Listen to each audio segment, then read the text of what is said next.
Thank you for joining us on our QTV Business and Economy program. The Business and Economy program is intended to promote the ideals of a corporate Gambia identity with the objective of forging partnerships between the public and private sector, civil society organizations, and the international community. In today's episode, we have invited 3 distinguished personalities as a follow-up to our 9th edition. You would recall in the 9th edition, we had a session on information communications technology in which we invited Honorable Alaji Mbow and Honorable Marong to help us better appreciate and understand what is being done in this sector at the level of the National Assembly. This episode is a follow-up to that episode, and we have invited within our midst 3 distinguished personalities. These personalities are the Honorable Minister Ibrahim Silla, who is the Minister of Information Communications and Infrastructure. We have also invited Honorable Alaji Mbow. He is been on the program before, and we've invited him for the 2nd time.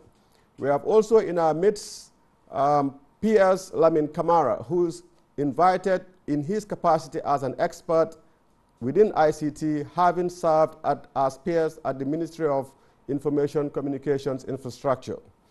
I would start with a brief overview in terms of the biographies of Honorable Silla.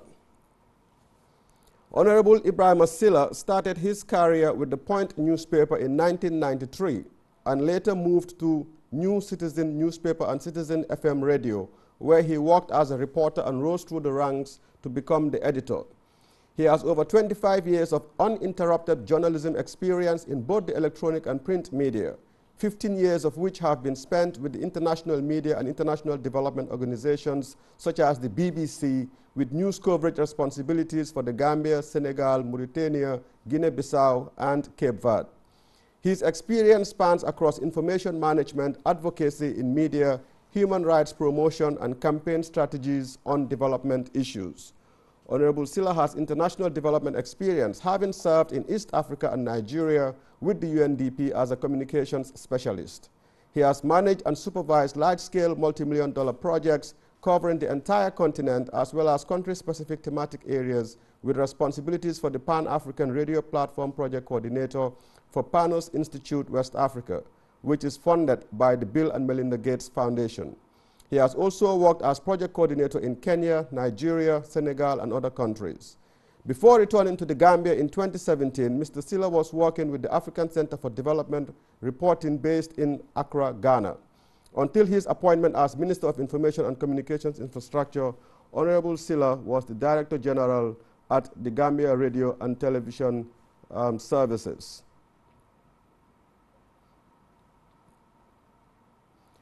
Honorable Lamin Kamara is an experienced public administrator with a demonstrated history of working in the information technology and services industry for 16 years.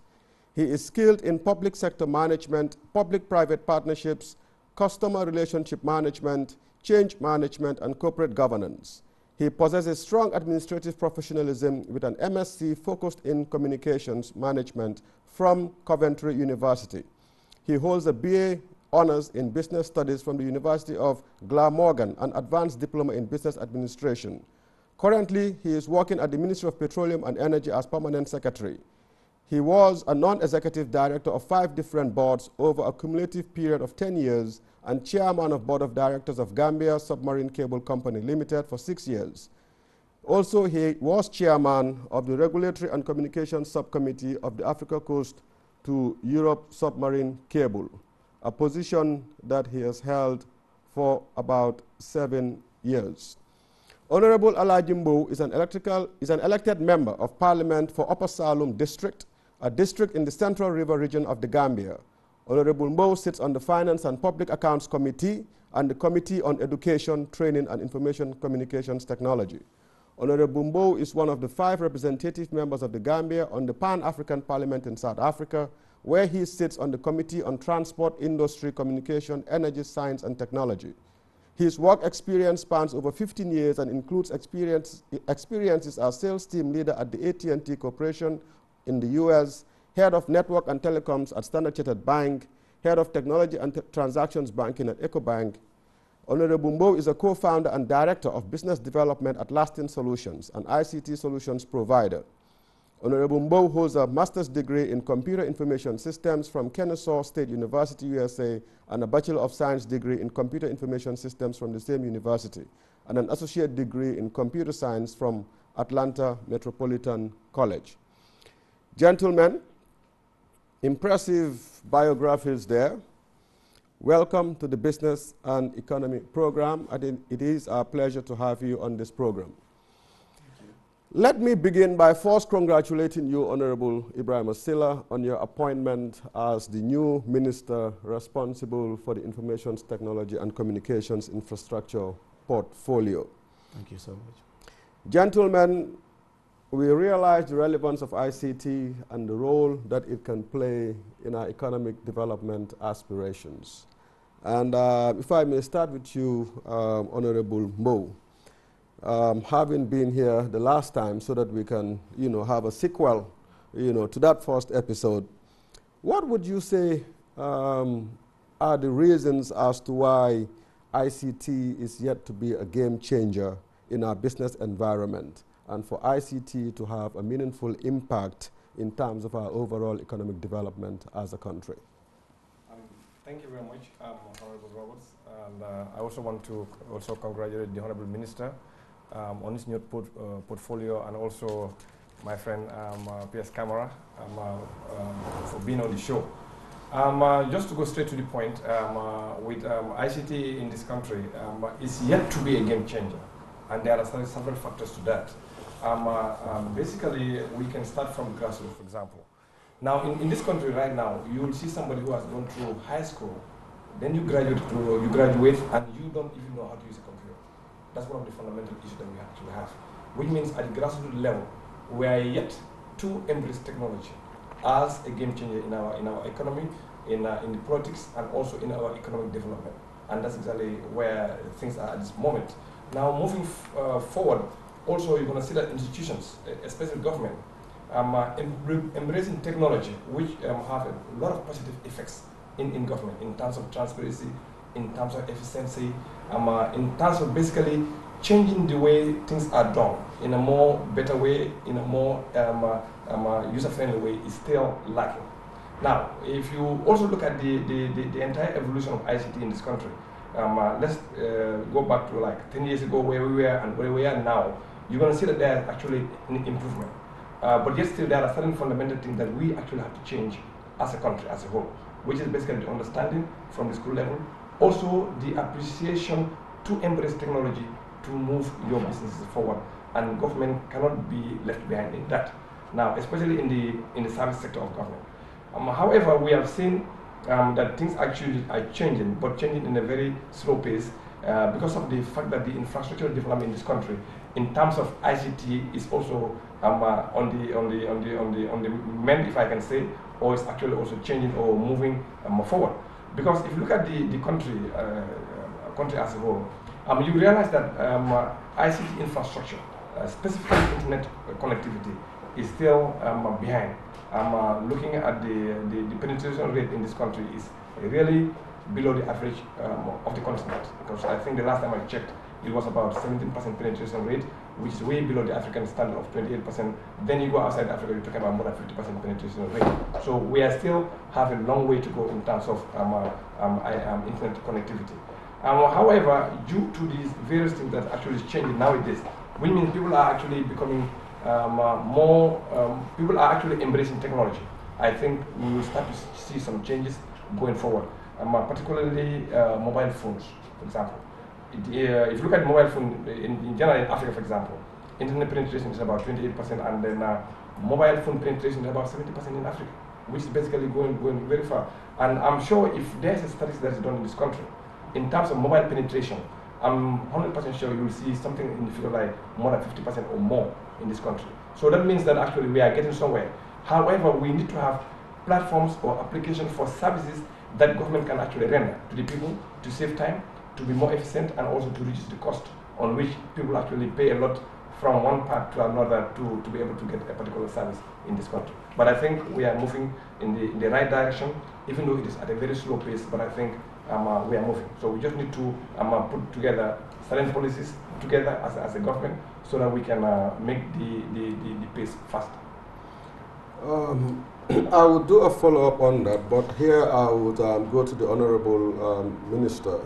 Honorable Minister, I'm sure you are aware in the various capacities that you have served internationally and also within the country, the achievements that are realized within the ICT sector in a country such as Rwanda. As the new minister responsible for this very important portfolio, what is it that you intend to do within this sector? For two reasons. One, to help move the agenda of ICT forward, but also to help cement your legacy as that minister that would have brought about the expected change within the ICT sector. Thank you so much. Let me also acknowledge that it is extremely very profound that we have in this country a youthful population that are very much committed and are now trying to embrace the ICT, notwithstanding also that we have some huge challenges in terms of infrastructure and network. But I want to say that as a minister, I have three key priorities. One is to review the policies to ensure that they are in tandem with the international best practices, but also within the regional context of ECOWAS that we operate. Secondly, to work with the private sector to improve the infrastructure and the network. And thirdly, to work with the country in general to improve connectivity, and for the government and the citizenry to embrace the ICT as the engine of growth for the development.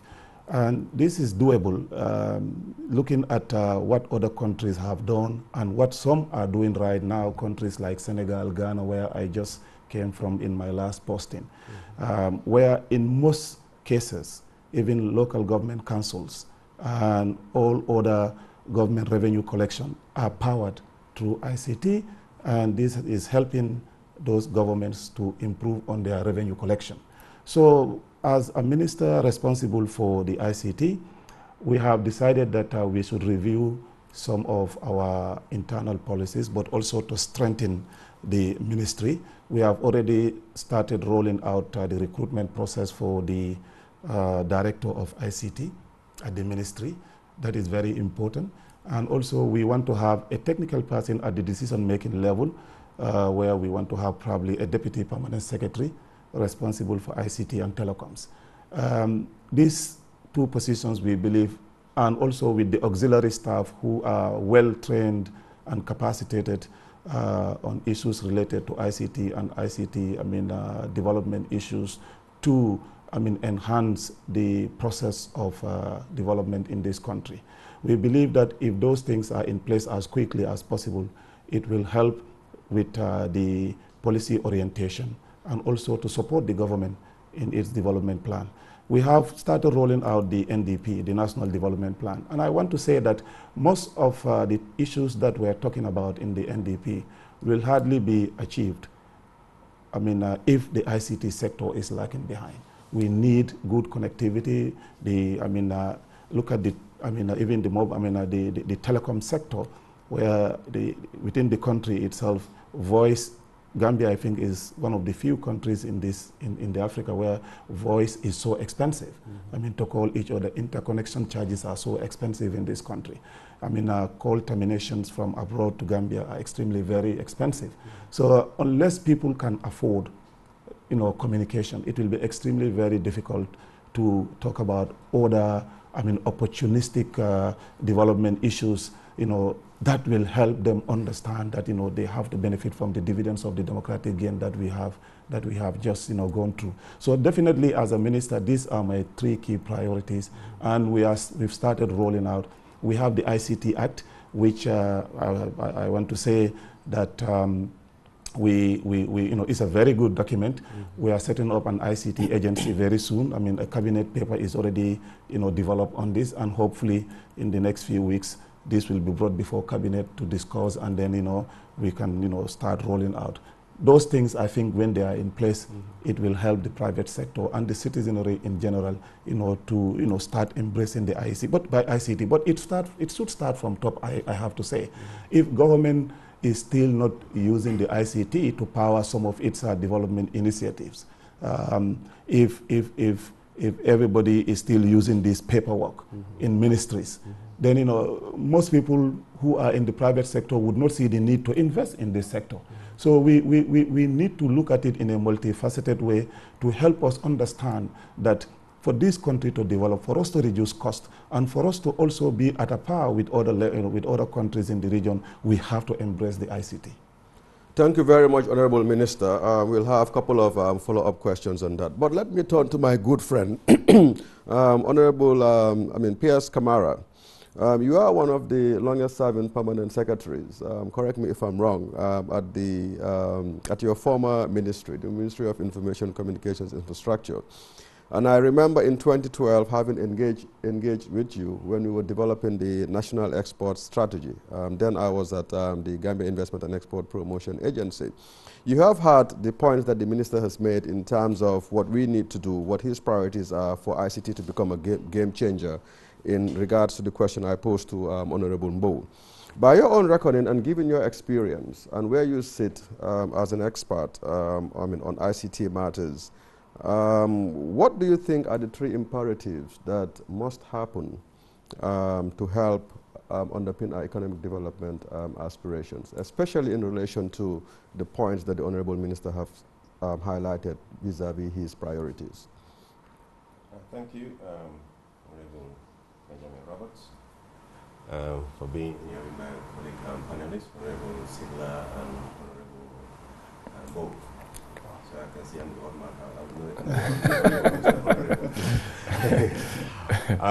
man. Yes, just as what the minister touched upon, ICT development, for me, I think we have three key things to ICT development. One is the enabling environment which government comes in to provide. You have the infrastructure and technology. And then the third is the people. The people, I mean, is if you look at the development ICT, whereas you have the enabling environment, the infrastructure, you need the people, one, to adopt it. That needs attitudinal change, to change the way we do things, to embrace ICT.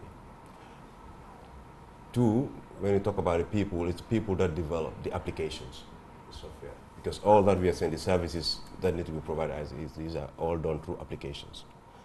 And I think we need to develop that culture in the country. Before I moved from the ministry, we initiated these committee talk about incubation centers where the ministry will promote the industry players with the students, the youth population that are really embracing ICT so that they can work together in the development of applications and software, and government would provide the support. And so I still understand that the ministry is moving forward with that. I think that's the way forward, because the reason we're focusing on that is that we've done a lot of progress when it comes to the enabling environment, developing the policies. As he mentioned, the Information and Communication Act, that has taken into consideration all the supplementary acts of the ECOWAS. So it's more of a regional and international perspective. We developed the National Information and Communication Infrastructure Policy. The success in Rwanda is based on that. And it was the same institutions and individuals that helped Rwanda develop that developed that of Gambia. So basically, the NICI Rwanda has is with Gambia. And when we did the review in 2014 about the implementation of the NICI, we were 81% of NICI. The challenge has ever been with the people, the application, adaptation of ICT usage. Because one, we have the ACE, submarine cable system, because that was a challenge. The bandwidth was a challenge. We were depending on bandwidth from Sonatel in Senegal. Before ACE came in 2013, we were less than 1 gig, our total bandwidth.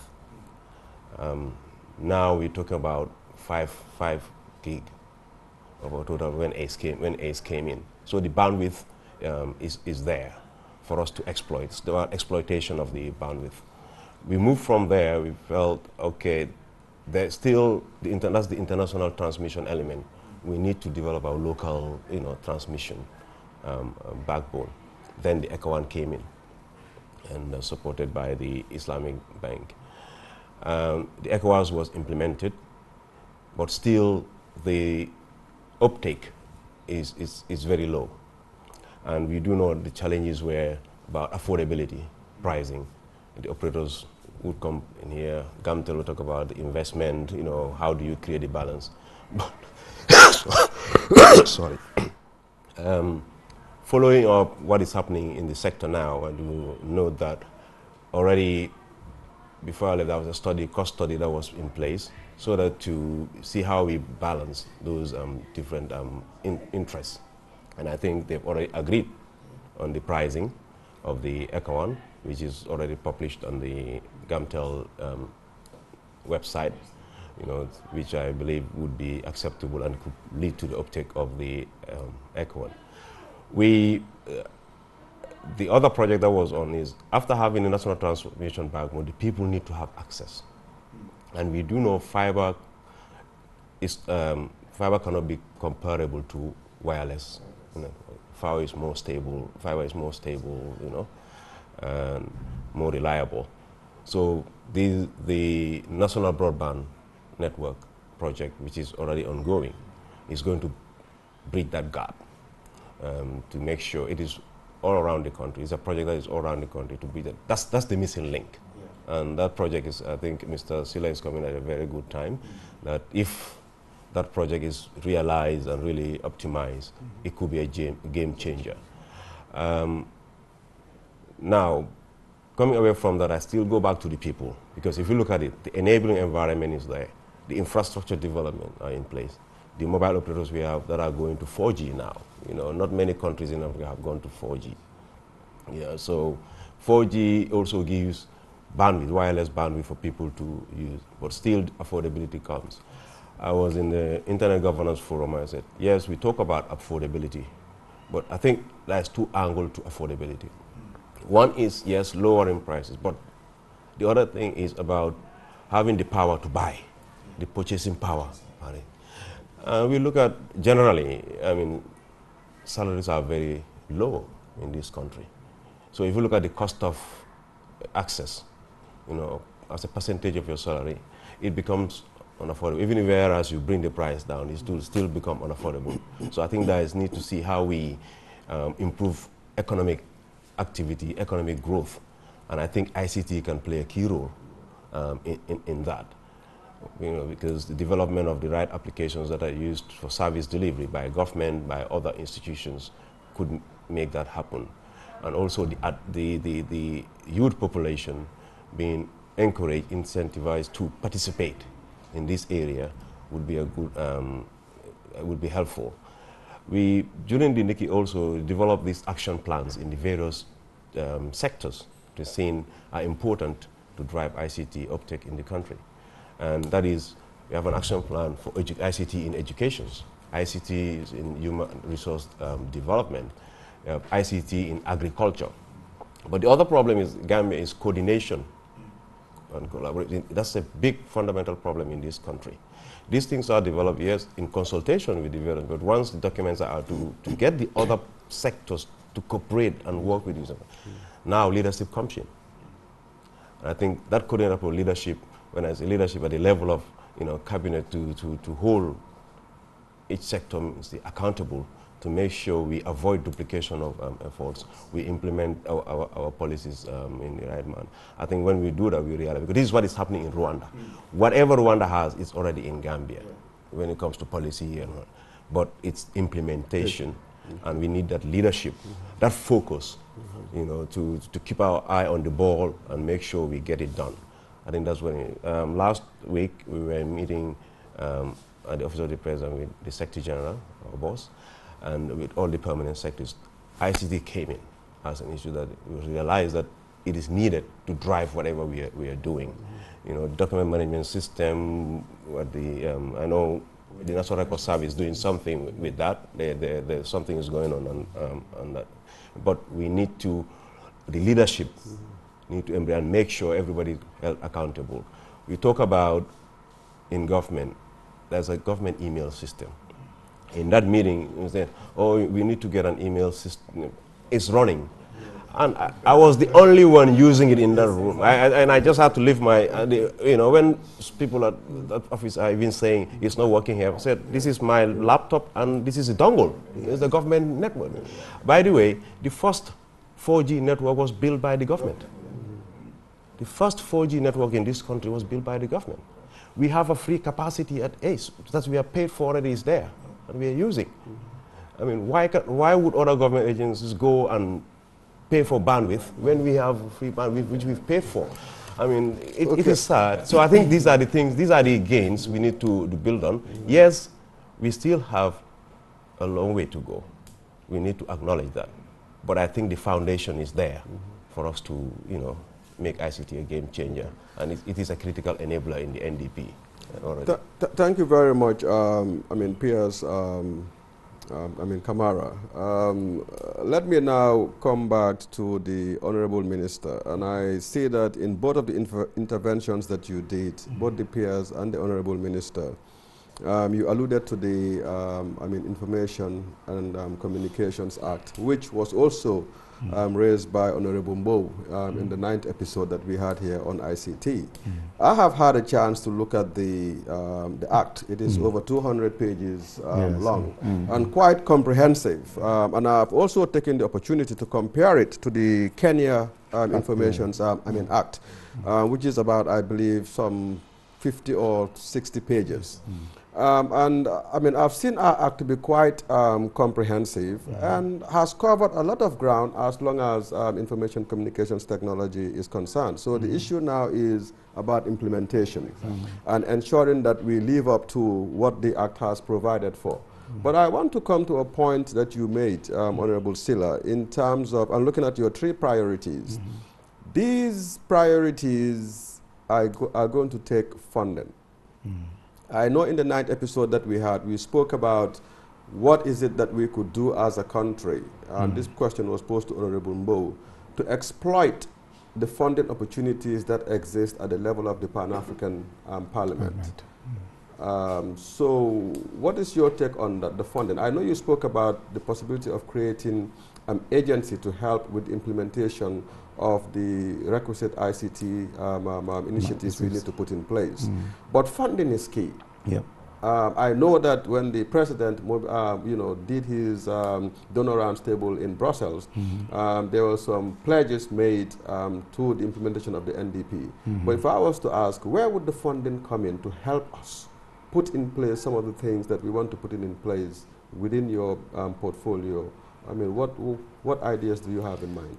Well, I mean, when it comes to funding, I mean, my take is that it has to be a two-pronged approach. The first one is that government has to, provide the requisite, seed funding to ensure that some of its policy initiatives that we want to bankroll the ICT development on are made available. And I'm sure that this is achievable because today, even with our ICT development framework, a lot of development organizations or partners would be prepared to come in to support key initiatives that have clear milestones with specific targets that we want to do. The second one is that after providing the enabling environment, I think governments should also allow the private sector to grow within this broader initiative where they bankroll the funding on certain things that they want to start. For example, if you look at specific applications that can help local councils or even the central government achieve its revenue targets, there is no reason why government will have to pump so much money in this when we know that we already have institutions and agencies that can do this, and then we go into a BOT with them or a certain framework where they can gain probably a specific percentage from the revenue that they help government target and achieved. So I mean, for me, I think, I mean, as PS said, we have a lot of work to do in synergizing our various efforts at our various ministries. But within the framework of ensuring that in the a digital ecosystem, everybody benefits, government has to take the lead and provide the infrastructure which we have already done. The enabling environment, as PS said, is already laid out. What we need to do right now is to mobilize the necessary resources and then take the lead and then provide certain services. Then the broader initiative of everybody, getting the connectivity or ensuring that the applications are available, we should, partner with the private sector to do this. And I think, the willingness is there in the private sector. If we can, agree on specific issues.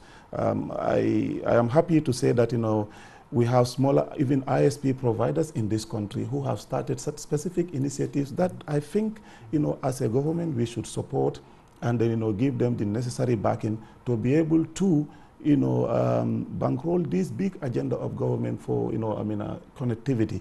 In Rwanda, for example, when central government came in with a big funding, most of it did not stay with the government.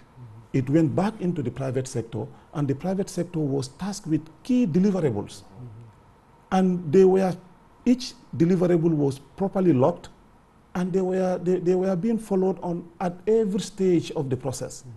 And you could see which was working and which was not working. So if we at our ministry is strengthened in terms of capacity, in terms of manpower, and then the specific fundings are available, the private sector will be able to do this. Government, I want to believe that we should not concentrate too much expectations in terms of government coming in with everything. This country will not develop with government trying to do every little thing for everybody. What we need to do is that we provide the policies, we provide the enabling environment, then we allow the private sector to come in and then take that huge, bold step, to take the initiatives and then roll this, big agenda out. Thank you very much, Honorable Minister. You pretty much touched on issues relating to public-private partnership in terms of the engagement between the public sector and the private sector in terms of helping to further our ICT agenda. And we know that we have a public-private partnership unit at the Ministry of Finance. Maybe the next opportunity or the next forum that we should create is to help bring engage that unit, Ministry of Finance, and then see how we can bring like-minded people from both the public and the private sector vis-a-vis ICT, and perhaps begin to look at the opportunity of creating a forum in that regard. Yes. In fact, before going further, because the PS said something which is extremely very important, the issue of affordability. And he also talked about the issue of access at the very grassroots level. The PS will agree that the ministry, Moisi, had started a very important process where they partnered with the Ministry of Education to roll out ICT for schools.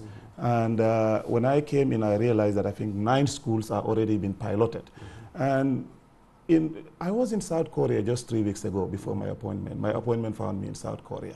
And I can tell you that everything in South Korea is powered through ICT. They are thinking that in the next 4 or 5 years, drones, people will not be doing the farmings that we know of. This will be done by, what they call through Internet of Things. Yeah. You will have your technology probably sitting on your farm, and then you will be directing robots actually to do most of those things for you. This is going to bring in a big innovation, but they are preparing themselves for it, because if you don't have people doing farming, you have to engage them into something else. So as a minister, when I came in, I said, okay, one of the things that we can do basically to have a buy-in from everybody, especially from the young people, is to ensure that we have all our schools connected. And this is not difficult, because he talks about the ECOWAN and the National Broadband Network. Gambia is one of the luckiest countries in Africa that has an infrastructure that spreads from one end of the country to the other. Yes, we have a problem of electricity, but there is no reason that should stop us from reaching out to those schools that already have electricity, and then work with our partners to ensure that the schools are connected, so that in fact we no longer need to have these blackboards and everything. We can have virtual classrooms, virtual blackboards, where if, say, a lesson like mathematics, or subject like mathematics or English, we will prepare the content, everything is put on one platform. And the mathematics that is taught in, say, Marina International will be the same mathematics that is taught in Fatoto or somewhere, because it's the same content. What we will do is to have, teaching assistants who will be going around to help those students who are finding it difficult. The reason why everybody is, all these kids are, memorizing Yuzundur song or Jaliba Okyato song is because they are seeing those songs on TV or they are hearing them on radio.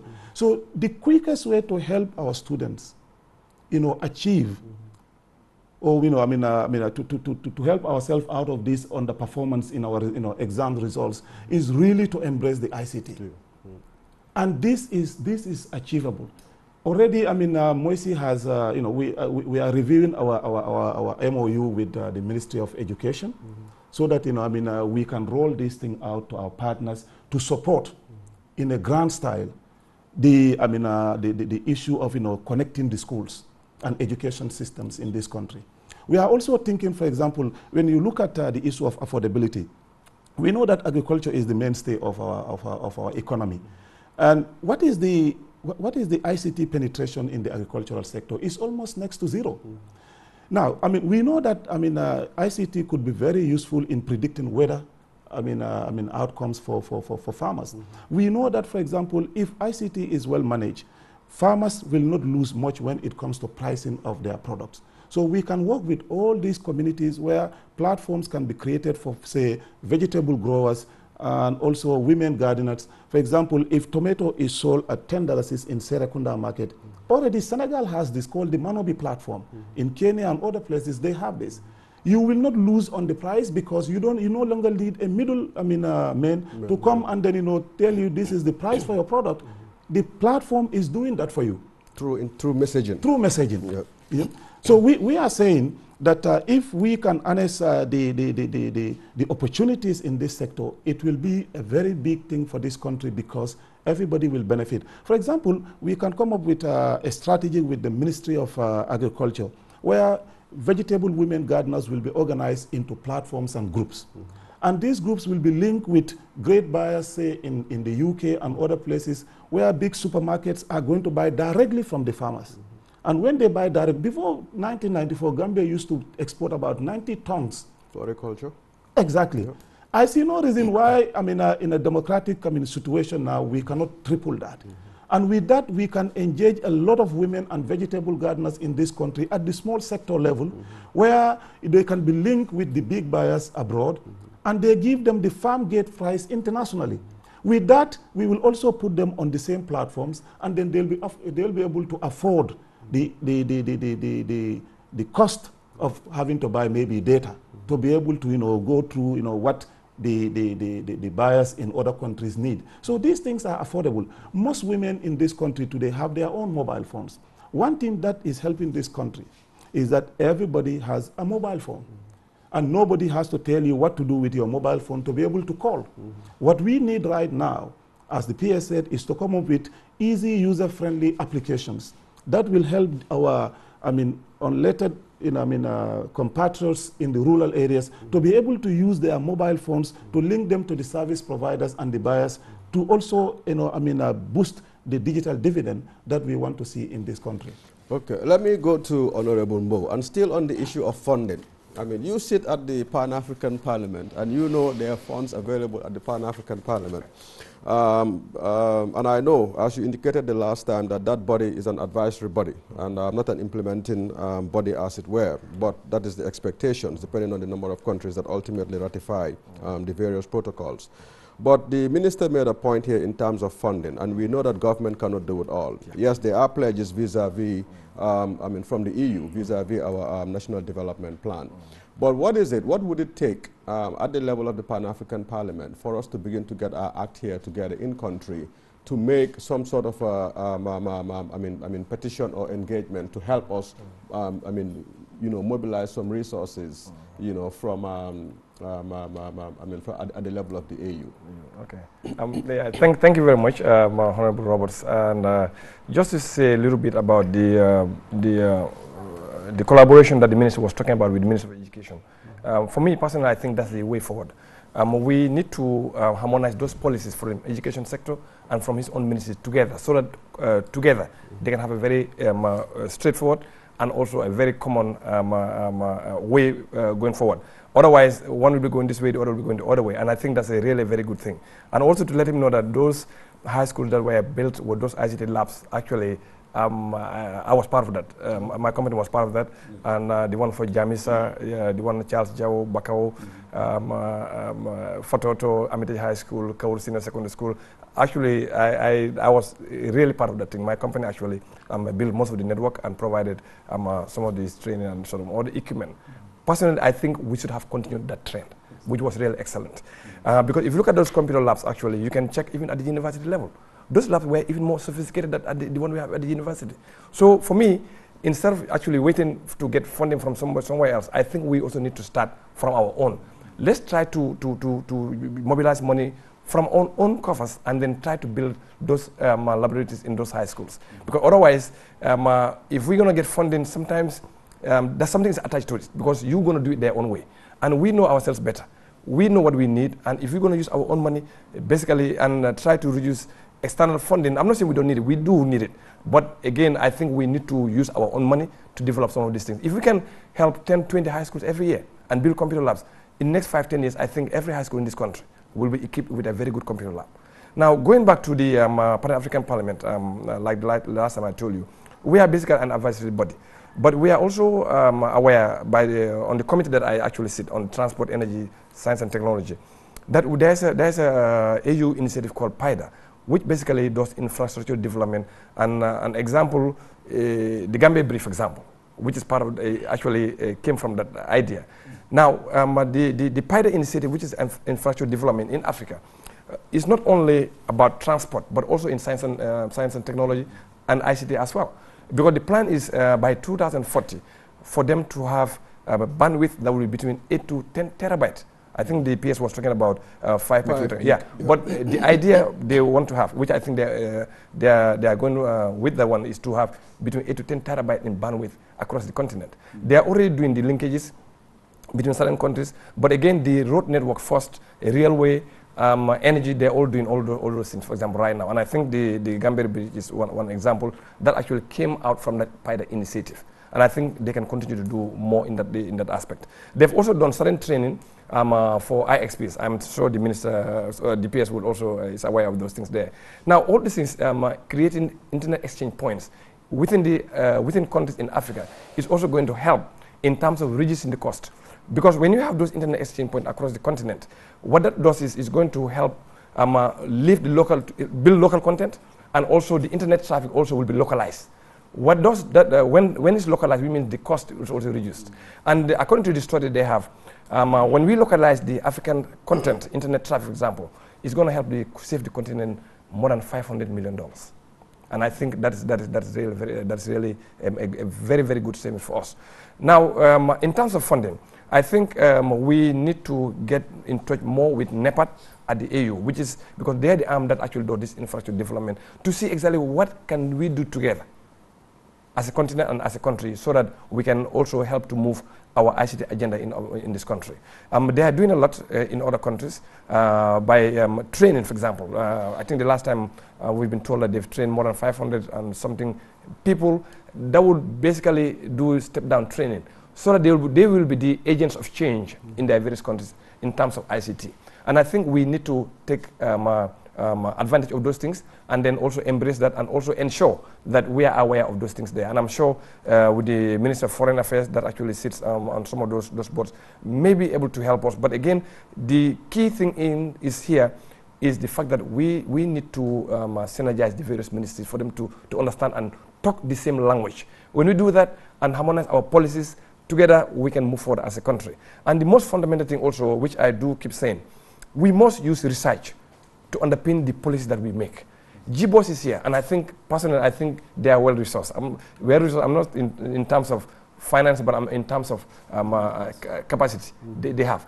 Let's engage them, let's use them, and let them come up with studies, let them come up with research. And when they do that, all the other ministries, they can base their policies based on the research that they bring to us. Otherwise, we're going to depend on external people, and they will come and tell us what they want us to do. And that may not be in our favor. But doing our own research in the country, coming up with policies that actually, based from those research, I think is going to help us to move forward. Still on the issue of funding, and here I'm going to turn to the peers.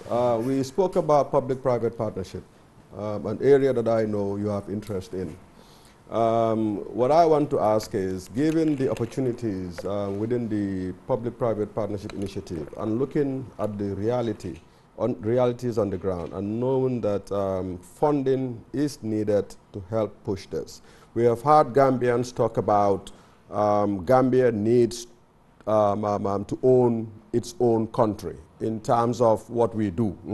What is it that we could do using the public-private partnership framework to help us generate that requisite funding so that we could support these initiatives that we are talking about here, and to also help not only the ministry but private sector players within the ICT sector to also move the agenda forward? PS, do you think it's a possibility? I would say, to me, I believe public-private partnerships are the way forward if we want to develop this country. Because infrastructure development is capital extensive. And what we've seen here, even the development supports you have at times are not, that is not adequate to help you develop those infrastructure. Gambia being a small country, even the allocation we get from IDA cannot help us do any project. It's basically all goes into budget support.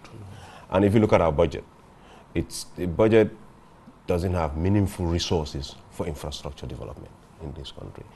Most of our budget goes to debt payment and personal emoluments, the highest percentage of our debt. And a country cannot develop if our budget is totally on payments of debts and personal emolument. There is no breathing space to have enough resources to build our infrastructure. So if we have that situation, I think the strategy, because it's not easy for government to change that overnight. But if we embrace public-private partnerships, whereas those with the capital would come in and partner with government to build those infrastructures and recoup their investments over time. This is what is happening in Senegal. The autoroute appears you have there is public-private partnerships.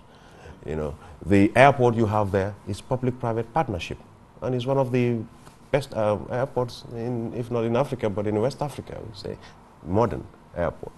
So I'm glad I had the president talking about bridging Bar and Banjul based on public-private partnership. And there are other things we are working on, even at the level of the energy sector where I am, to encourage public-private partnerships and private participation in generation, because energy is really needed to drive ICT. We need energy to drive ICT. And if you look at even the operators we have in this country cannot do much or participate meaningfully. The cost of energy also have a, because before we used to have unreliable power supply, the backup energy cost and all that, if you add it up, this is why you find it difficult to get the prices down. But I think if we have a stable energy supply, that reduces some of those expenses, then you'll be able to factor reducing it. But what government need to do is we can still, as Honorable said, in our own small ways, start getting small gains here. The ICTs in schools, we call them Connect School, Connect Community. It was not only for the schools. That comes in the women you are talking about may not afford to get a laptop or a computer, but if a community has a school and this center is there, it's available for the community also to make use of it when out of school hours. So they can go there and use it for their own, whatever they want to do with it. And training also, ICT training. We're working on regional communication information centers with the support of UNDP. We have one in Mansakonko, and I think now we have in Bakau also as part of the same. So we need to build on those gains in our little way. Even if the minister is saying that we're going to have 3, I think that's what we have. We're going to have 3 a year. That's increasing, it's not reducing. You know, we know our budget resources are very limited, but at times that's the challenge also, the funding, even from our own resources, that's a challenge. You are given an envelope from the Minister of Finance, which just looks at your personal emoluments, we look at your, admin expenses, generally, stationary goods and services, that's it. So the PPP are the way forward, and I think we also have to definitely work with those we have. The GCCI could be play an integral part in this.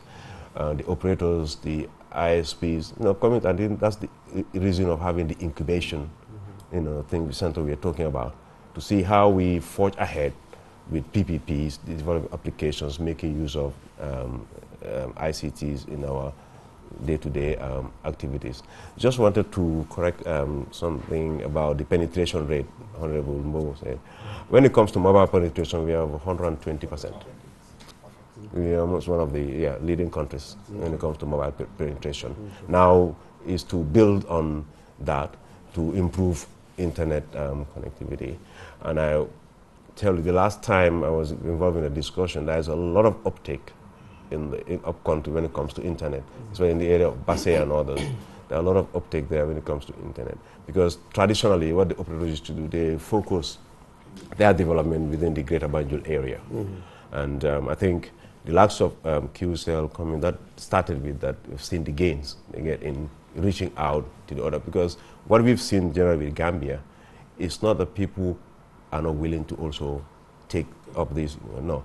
It's the lack of availability at their side. That's what constrains the development. When GSM came in the country here, when the network was dimensioned for 15,000 people, within 6 months, it went 100 and something thousand. This is how things like even the AST when it came up, less than 1 gig. All of a sudden, we're having about 32 STM1s. One STM1 is 155 megabytes. So that tells you that once the infrastructure is there, the bandwidth is there, people will make use of it, they will exploit it. And all you need to work to make sure there's access, there's affordability, available all the time. Perhaps the last point that we would discuss on this forum, Honorable Minister, and this one I'm going to throw back at you. Still on the issue of funding, the Act which we had referred to earlier in our discussions makes a provision for the creation of a universal service fund. Yeah. And it gives you the powers as a minister to create that fund and even have that fund administered by a fund manager. Yeah. I know this is a possible funding source that could be created. It's not yet created. Yeah. But since you have the authority, is this something that you could look into? Because it also says that you could engage the private sector players for them to help enhance that fund, and through it we can perhaps now begin to fund some of these initiatives that we're talking about, or even help have the seed money for the public-private partnership initiative that we are talking of. So is this an initiative that you're willing to to take a lead on, with the support of, I keep pointing at him because he sits at the Pan-African Parliament and he has to help us as a National Assembly member for us to put that requisite dossier so that we can make a case, whether it's to NEPAT or wherever, so that we can get the requisite funds to move our ICT agenda.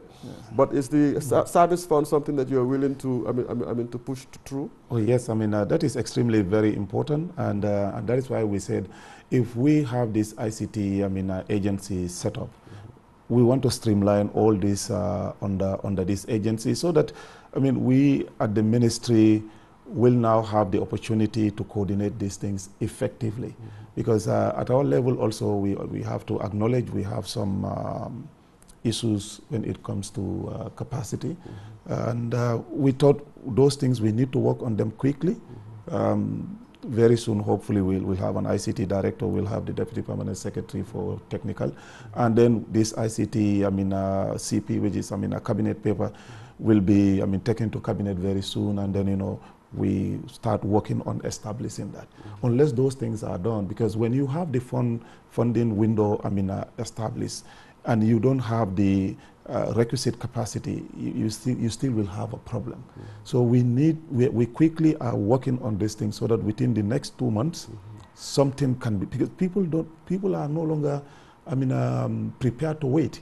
Government has to act very quickly, and most of these bureaucracies have to be reduced quickly so that we can help our people start benefiting from the digital dividend. So yes, this particular funding thing is part of our overall objective to ensure that when the ICT agency is set up, at least they can start bankrolling this. Government will also, I have already talked to my colleague, the Minister of Finance, to consider us when it comes to specific donor conferences, so that the issue of ICT and the funding opportunities can be put forward clearly.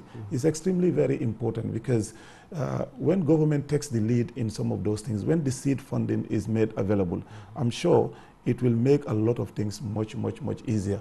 But within the broader objective also, we are also trying to address quickly some of the major inherent problems that, of course, are important to be addressed. First is we're looking at how much revenue are we losing, locally. We know that there is a lot of sim boxing in this country. There is a lot of fraud going on in the system. So last week I had the opportunity of meeting all the sector players, and we have committed ourselves to fight this fraud. We have also committed ourselves as a government, to reduce the tariff, the call tariffs, because that is making Gambia more, attractive to fraudsters. And I think now there is a broader understanding. And less attractive to investors. And less attractive to investors, and making our country open to all sorts of criminal and banditry activities. So I think as a government now at the political level, there is this understanding that not everything that has to be, channeled to the ICT should be monopolized. So we are thinking of even, quickly, rolling out the issue of liberalizing the gateway, so that, those sector players can also monitor effectively, police their own, window to ensure that, fraud is minimized, to ensure that, proper revenue, is streamed through for government to also gain from the taxation. So these are things that we are doing. And with those things, I think when we close in some of those little gaps, we may be able to have seed money of our own that we can chip in, and then, partner with the private sector to roll this issue out. Gentlemen, yes, you want to add something? I just want to add 1 minute. That the Honorable Minister mentioned, which I think is really, really very important. This ICT agency that I've been talking about, even at Parliament, that we really need, that will actually help to guide the country as a whole, in the foreseeable future. The second point also he raised about this liberalization of the gateway. In my opinion, it may not be, I know my friends at Gamtel may not agree with me, but I think that's the best thing for us to do right now. The voice calls, the revenue of voice call actually is dropping. So why? Yeah, it's dropping. Now, when it's dropping, which means the revenue is dropping. So what do you actually do? Do you want to go and invest money to control that gateway, continue the monopoly? Do you want to do that? Or do you want to actually open it up for the other players to be part of that gateway so that they can actually manage it? Now, if you see all this fraud that's actually going on because of this monopoly. Now, if those stakeholders are part of this thing, one, they will ensure that they will also control fraud at their own end, which means the risk that the actual government actually have will actually be drastically reduced. And then at the end of the day, government put in place through poorer strategies or technology that will monitor the revenue that is coming in, and at the end of the month or at the end of the quarter, government can just send them the bill. This is the revenue that will you generate, let me have my money, and then life goes on. But I think even at the level of Gamtel, there is now this understanding that they cannot continue to have this grip on the voice gateway, because government wisely pull the plug under their legs when they liberalize the data. And data is now the key. I mean, that's what everybody is looking forward to investing in. Now, I mean, even some of the operators here, I'm made to understand, the revenue that they are getting from data is almost a par with voice. So which means that a lot of people now are investing more on data than on voice. And to keep on to that facility will only make them to be losing more revenue, but at the same time at the advance of other players that are moving fast. Piers, 1 minute before we wrap up. First, I would say I think what is important is for us to move towards creating a digital economy. I think that's the way forward. We talk about liberalization. I think that decision has been taken by the ministry long ago. I think we need government to just, agree on the way forward and make sure that that happens. Since Yahya Jammeh's time, that was the position of the ministry, the position of PURA, the regulator, and with this new Gambia also, that was the position. A cabinet paper was sent months ago, for that policy direction, just as put, and PURA even did a procurement, to get a system in place to monitor. So that's already there, but it's still, government hasn't taken a decision on that, and the delay in that is costing us, costing the economy a lot. And just as the Honorable puts before, if you don't do that, the fraud will continue to happen. If you do that, the other operators will see the need to participate in combating fraud. And government tend to gain from that rather than try to grip something that you cannot grip, have a grip on. Gentlemen, so, on that note, I'm sorry to cut you, PS, my good friend, but on that note, we would bring the program to a close. We are very much appreciative of your time. Honorable Minister, thank you very much. We wish you the very best of tenure and successes in your new role. Honorable Mull, as usual, thank you very much. Honorable Pierce, always a pleasure. Thank you for your insights. Thank you very much. Thank you, viewers.